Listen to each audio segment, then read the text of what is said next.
गाँव बसती परा मोहल्ला में, गाँव बसती परा मोहल्ला में होगे मोर बदनामी।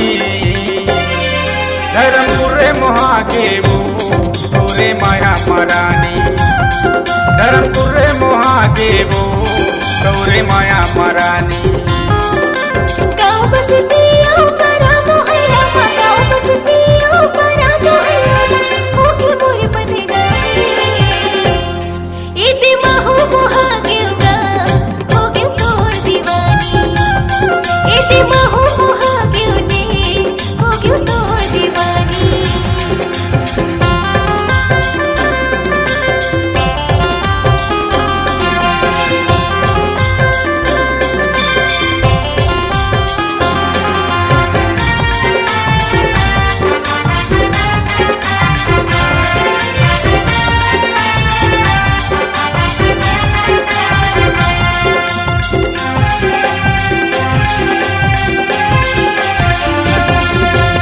ऐसे का तोरे माया की नशा वो खवाए, तोरे से सुरता रह रही आँखें रतिया नहीं पाई।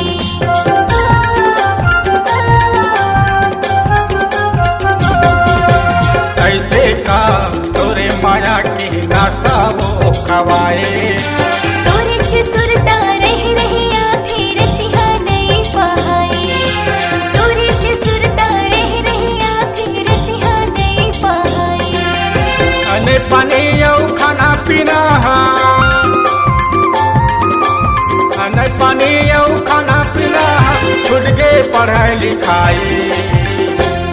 धर्मपुर मोहागेव जे तोरे माया मराजा, धर्मपुर महादेवो तोरे माया मरानी।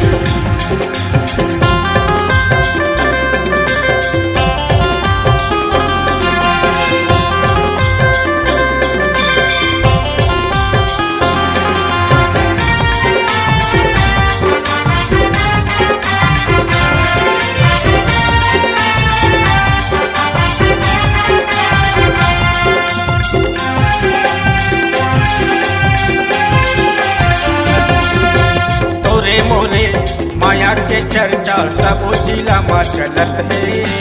चलो उड़हरिया भाग चली का तोर पर जीव तरसत ही।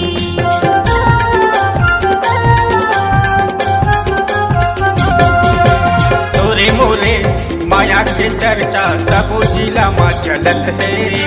चलो उड़हरिया भाग चली का तोर पर जीव तरसत ही। चलो उड़हरिया भाग चली का तोर पर जीव तरसत ही।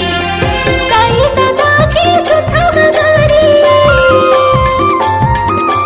ताई दादा की सुथा गगारी भैया देख मारी। धर्मपुर महादेवो तोरे माया मरानी।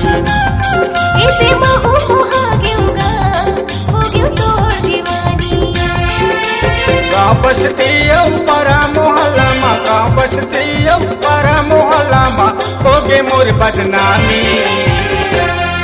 धर्मपुर महादेवो तोरे माया मरानी। इति महू मोहागेगा तोरे माया मराजा, धर्मपुर महादेवो तोरे माया मरानी। इति